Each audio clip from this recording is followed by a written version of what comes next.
after studying this module, you should be able to learn the theories of business cycles, various theories, that is psychological theory, profit theory, monetary theory, innovation theory, and the Cobweb theorem.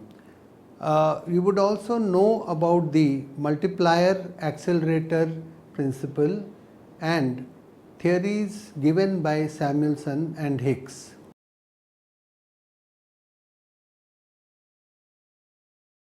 Growth of all economies is characterized by the ups and downs of economic activity, and this leads to a phenomenon called business cycles. The economies generally follow a pattern in which there would be ups and downs, and there are certain phases of these cycles.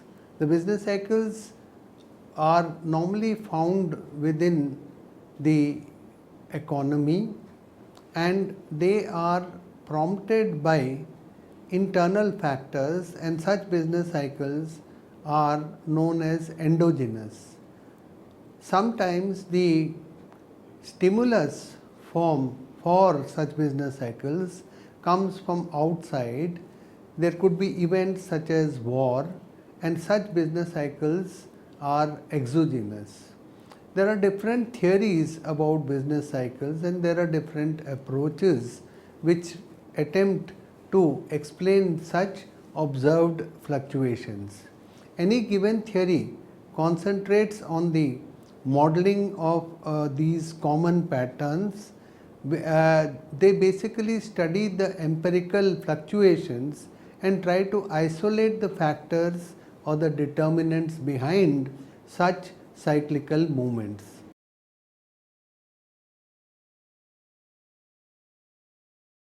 Now we shall discuss one by one all these theories. The psychological theory known as the business cycle theory of mass behavior is an attempt to explain the different phases of cyclical fluctuation in terms of subjective factors. Individuals and their behavior is strongly influenced by the beliefs of the groups to which they belong. That is, individual consumers do not behave actually by their own individual patterns, but they are influenced by the society around them. There are times when the general mood is optimistic, and there are times when the mood is pessimistic. Gibbons in the 19th century believed that cyclical patterns in the economy depended upon these mood variations, which could be characterized as optimism, speculative fever, disillusionment, and panic. Daniel Defoe maintained that over-optimism of businessmen during good times causes them to increase their capital equipment beyond a point of time, beyond a point of safety, ultimately which leads to crisis. John Stuart Mill also believed in such a phenomenon. In the early 20th century, Pigou worked out a theory called the psychological theory of business cycles. He believed that the changing assumptions of the entrepreneurs about the future, the expectations, played a crucial role in the cyclical ups and downs in the economy. According to Pigou, the psychological law of large numbers prevailed, and if individuals behaved autonomously in such a manner that this would lead to errors in their expectations and differences in economic behavior, which tended to offset on the balance. But if they imitate each other, then there is a human tendency which leads to non-compensated errors. This would accumulate and acquire a huge magnitude capable of powerful economic effects. This follow the crowd tendency or the herding tendency, according to Pigou, is an important factor in the financial booms and crisis, the ups and downs that take place, particularly it is seen in the stock markets and the behavior of investors. The moods of optimism and pessimism themselves are rooted in economic factors. Pigou linked the psychological behavior with economic factors to present a complete analysis of the cyclical behavior. During prosperity, there is over optimism and an attitude towards the current business conditions, and it is guided by the prospect for future profits. Pigou called this the error of optimism. When the entrepreneurs realize that this expectation would not be materialized, then they react strongly in the reverse direction, leading to an error of pessimism. So, there is an alternation of optimism and pessimism. The pessimistic reaction may be further aggravated by bankruptcies and other evidences which lead to a depressed state of the economy. The psychological theory is also a part of Keynesian economics. Keynes maintained that the ups and downs in the economy are influenced by various psychological determinants. The basic psychological laws that make for a falling marginal propensity to consume and the subjective factors that are associated with liquidity preference and the assessment of marginal efficiency of capital, all of these factors, according to Keynes, depend upon the psychology of the business world. According to Keynes, during a boom period, unrealistically optimistic expectations win over the systematic calculations. In a sharp contrast, during the economic crisis, entrepreneurs lose faith in the possibility of intensive expansion of output. The profit theory. The profit theory of business cycles is associated with the name of Mitchell and Lescure. It is a theory of self-generating cycles and depends upon the internal processes of the business system. Cyclical fluctuations are attributed to the inherent stability of the modern capitalistic system. It singles out profit fluctuations as the basic force controlling business activity in the capitalistic economy. A central factor is the quest for profits, leading to the cumulative changes in the economy by which one set of business conditions transform into another set. Thus, all those factors like material cost, factor prices, availability and cost of credit, volume of sales, etc., that affect the prospects of profits play an important role in inducing cyclical fluctuations in the economy. Economic expansion is dominated by the growing business demand based on rising profit expectations. The expectations of making attractive profit induces the active competition amongst business firms for raw materials, for labor, for loan and for capital, equipment and so on. This leads to shortages and puts an upward pressure on the prices, which then squeeze the profit margins. Fixed rental costs and the depreciation costs also rise with an increase in factory space and capital equipment. This is accompanied by excessive burden on business management, the use of old and obsolete equipment and less efficient workers to fulfill orders and to meet the heavy demand. Such factors reduce the efficiency and push costs up, thereby encroaching upon profit margins. Excess capacity and excess production in a number of industries results due to the error of optimism during good times. This limits or halts the possibility of an increase in commodity prices to cover up the increase in costs. As prosperity grows in the economy, such stress factors get gradually built up in the system and finally it disrupts the equilibrium.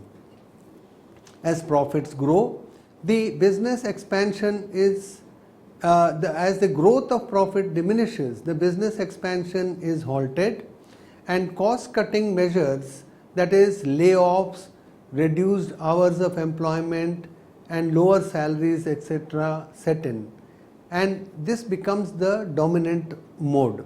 Merchants and businesses try to clear their unsold stocks.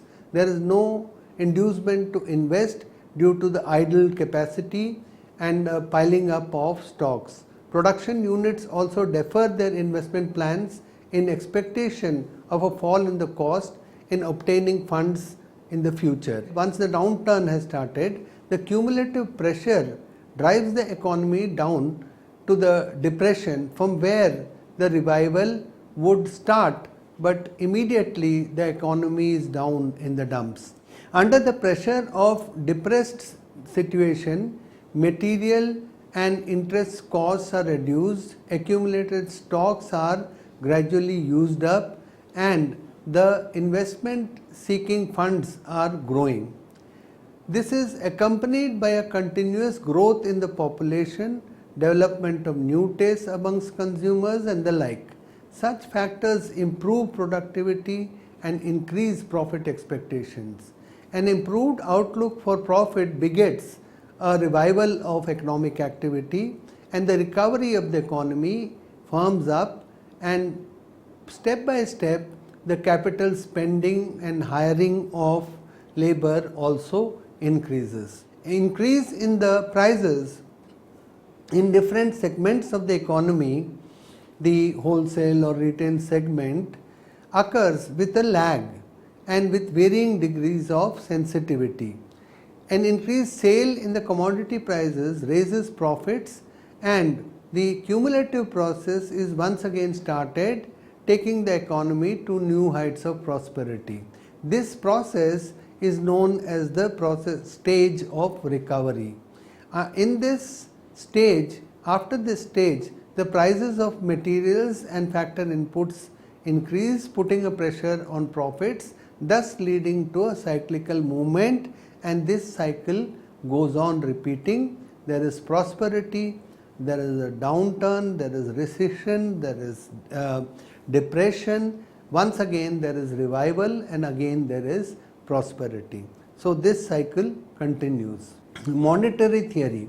The monetary theorists like Friedman, Hawthorne attributed business cycles to the expansion and contraction of money supply.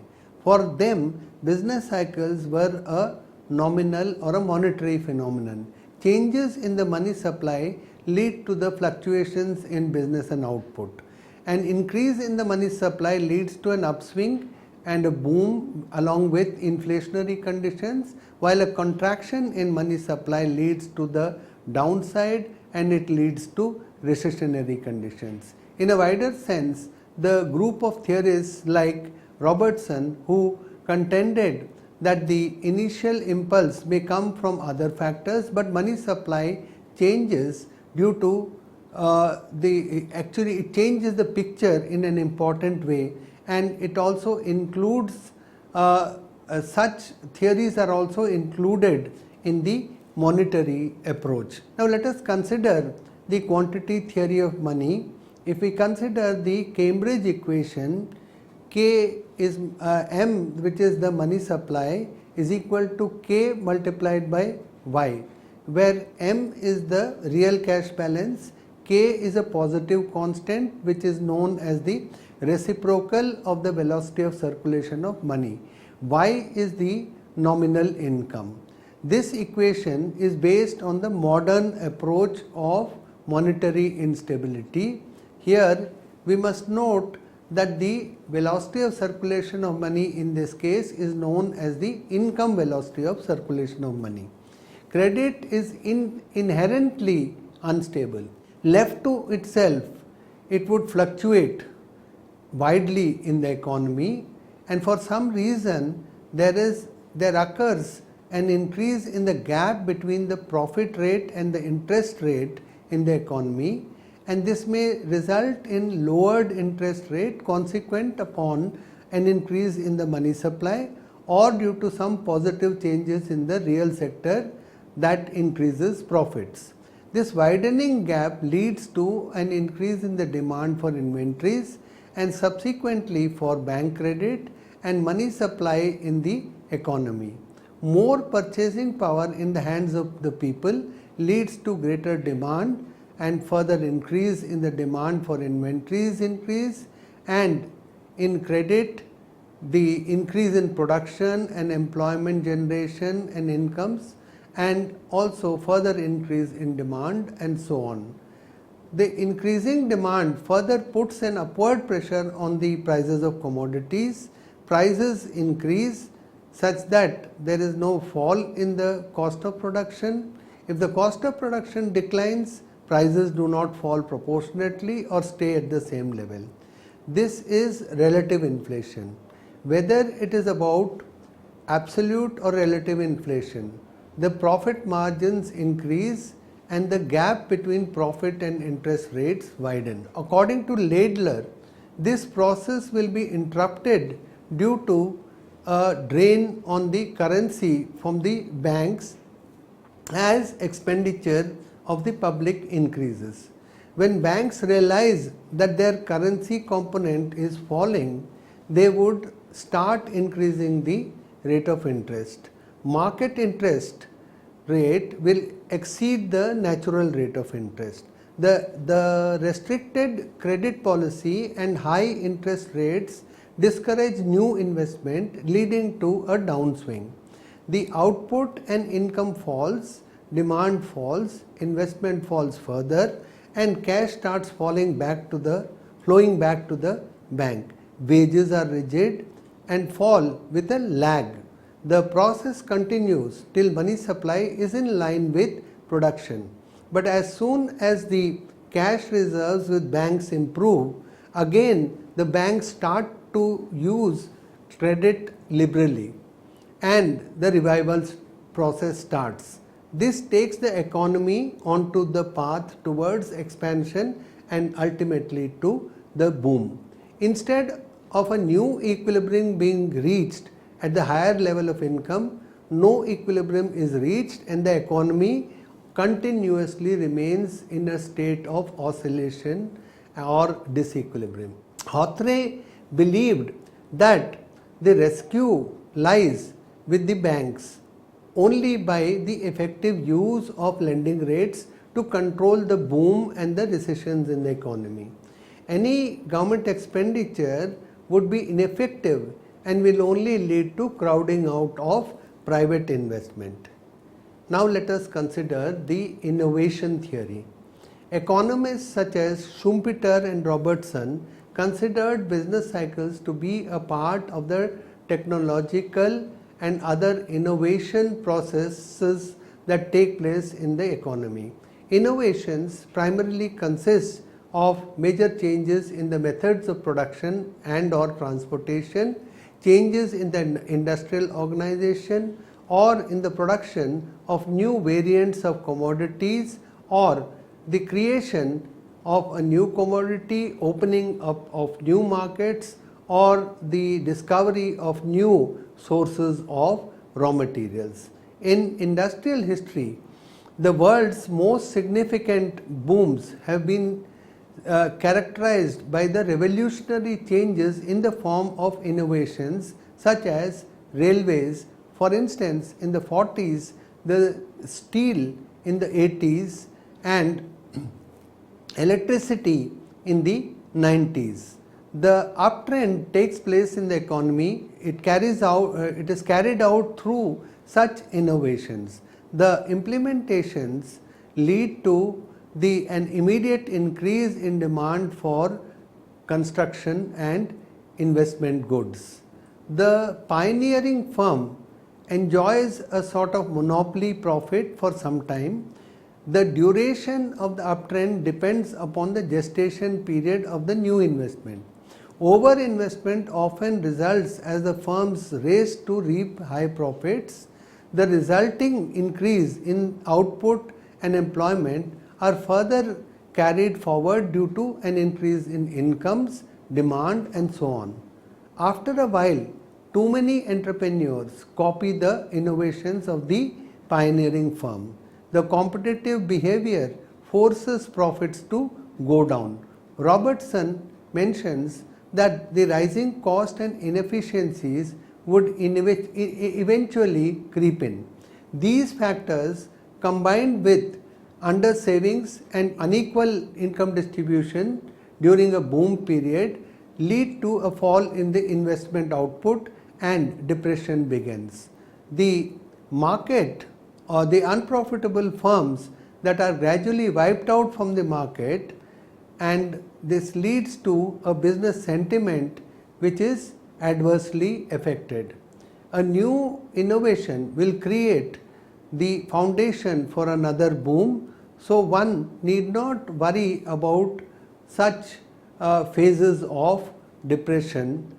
There is another theory given by Condertief, discarded technology changes as a cause for long wave cycles. He observed historical data and argued that causality actually worked in the opposite direction. New ideas exist at all points of time. What is required? The optimistic business conditions and the availability of funds to implement these ideas. The innovations themselves are at many times may be dictated by the needs of the economy and its capacity to implement them. Now we have something called the Cobweb theorem.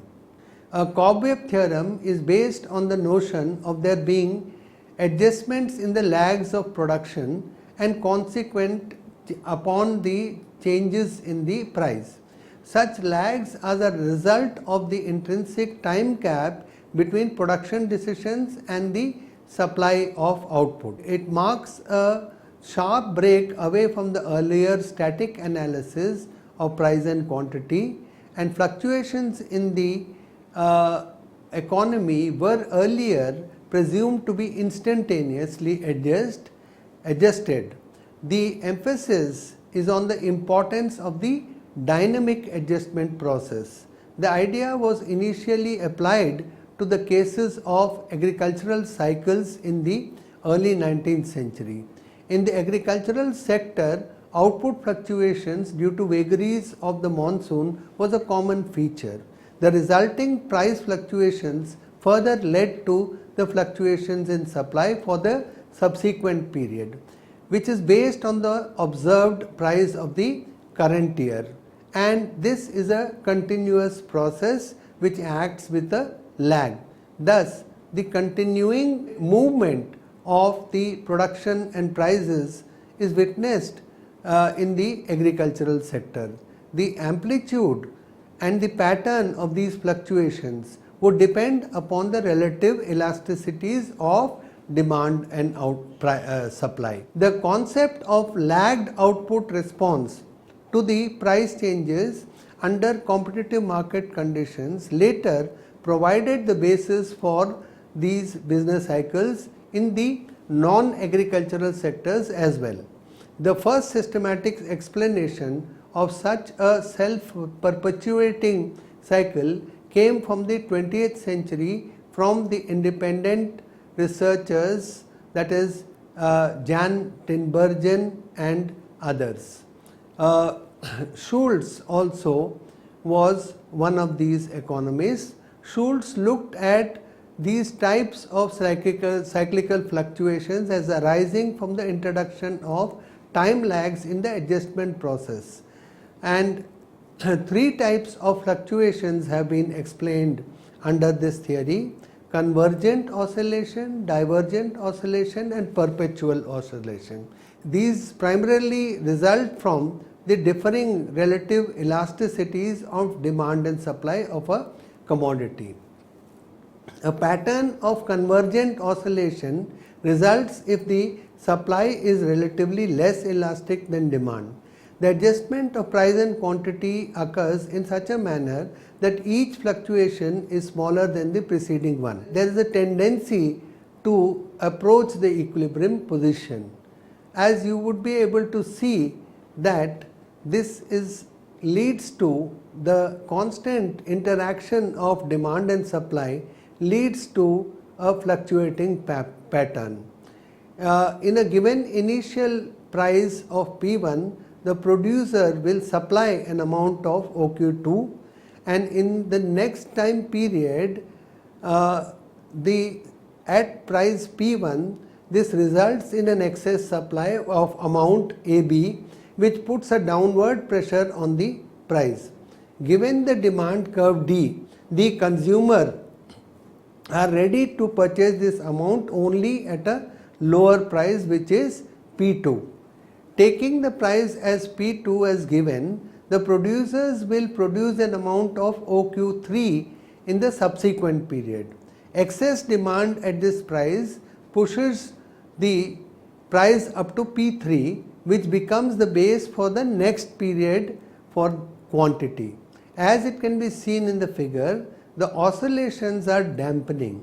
Okay? So this means that the system is moving towards equilibrium, but equilibrium does not take place automatically in each period. Part B of the figure traces the movements in the index of quantity over time, showing a cyclical pattern. The supply being less elastic, the producers respond less to a given price change. As demand is relatively more elastic, a given change in the demand is accomplished with a further smaller price change. Again, relatively less elastic supply leads to further smaller change in the available supplies, and the process continues with dampened oscillations. We shall now discuss about the Samuelson theory of business cycles. The Samuelson's model explains business cycles as an integrated approach which combines the theory of multiplier with the principle of acceleration. Multiplier is a process where income increases due to an increase in the investment. Now, in the case of accelerator, it is quite the opposite. When income increases, it leads to demand for investment. The dynamic model shows how the two principles interact with each other to cause a fluctuation in the economic activity. Investment is the most volatile component of national income. Therefore, the main cause of cyclical movements in the economy is investment. The fluctuations that take place in investment are amplified because of the interaction between the multiplier and the accelerator. When the accelerated principle is added to the mechanism of the multiplier, it makes for such cyclical oscillations in the economy. The increase in incomes leads to an increase in consumption demand. The extent of this increase would depend upon the marginal propensity to consume. This increase in consumption would create further demand for investment in the absence of any excess production capacity. The increase in the national income thus stimulates investment via the increase in consumption demand. The accelerator principle says that a small change in consumption spending can cause a big percentage change in investment. It assumes that the capital output ratio tends to remain constant. The new induced or derived investment demand will stimulate a further multiplier process, thus producing additional incomes, again leading to more demand for consumer goods, further increase in the investment, and so on. This is a process continues through the interaction of the multiplier and the accelerator. Let us now move on to the other theory, which is known as the Hickesian theory. The Hickesian theory of business cycles is based on the multiplier interaction, accelerator interaction, but it differs with the Samuelson's version. First of all, there is a synthesis of growth factors with the cycle inducing forces. He maintains, that is, Hicks maintains, that autonomous investment increases at a constant percentage rate due to technological progress and innovation as well as population growth. With further assumptions of a stable multiplier and accelerator, the equilibrium income and output will also grow at the same percentage. External shocks leading to induced investment pushes the economy off the equilibrium path and leads to business cycles via the multiplier accelerator interaction. The second important point of departure is in the introduction of ceilings and floors to the movements of output and income. Hicks chooses a certain value of the multiplier and accelerator and believes that to be the representative of the real world. He maintains that the value of marginal propensity to consume and the accelerator is in the region of A and D identified by Samuelson and needs to be totally ignored as they produce non-oscillatory growth which contradicts the constant amplitude cycle. Also, it has a low probability since it can happen only under the unique situation to the product of MPC and the accelerator being equal to 1. Of the two cases, the dampening and the explosive cycles that remain, Hicks also rules out the dampening cycles for the reason that he presumes that the disappearance of the fluctuations over time, which is again contrary to the historical experience. Explosive cycles are not borne out by historical data, but these can be made realistic by introducing limits to the amplitude of the cycle by keeping it within bounds.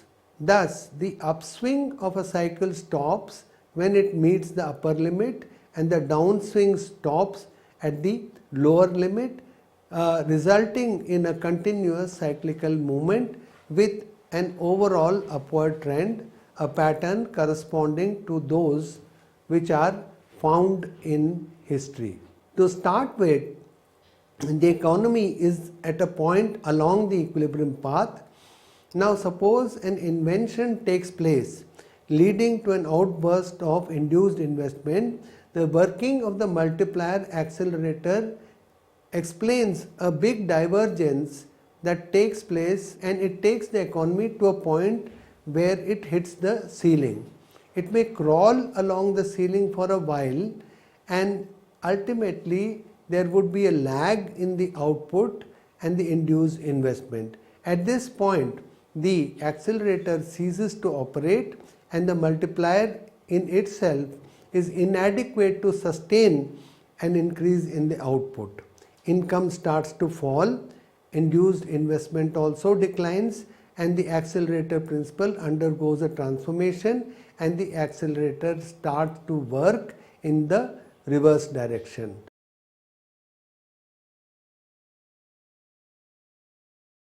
Let us now evaluate the various theories of business cycles that we have considered.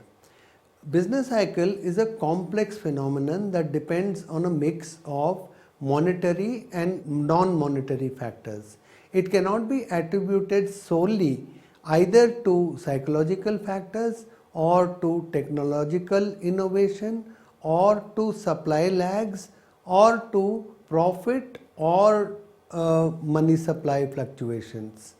In fact, apart from all of these, there are also explanations in terms of multiplier and acceleration. So it is a combination of all these factors which are responsible for business cycles. Two or more factors often work in interaction with each other to produce a business cycle in the economy. movements may be initiated by any single change which takes place in the economy, but other factors also cumulate the effect and thereby generate a continuous cycle in the economy. The relative appropriateness of alternative theories can be judged on the basis of the following three criteria. To what extent is a given theory able to explain the real world phenomenon in simple terms? To what extent is it consistent with micro theoretical concepts of profit maximization, rational choice, market clearing and the like? And thirdly, to what extent it sounds intuitively plausible? Different economists give different priority to different criteria, but the biggest conflict is between consistency and the explanation of observed real world phenomena. Different business cycle theories emphasize different factors and deal with different approaches to describe the explained and observed phenomena.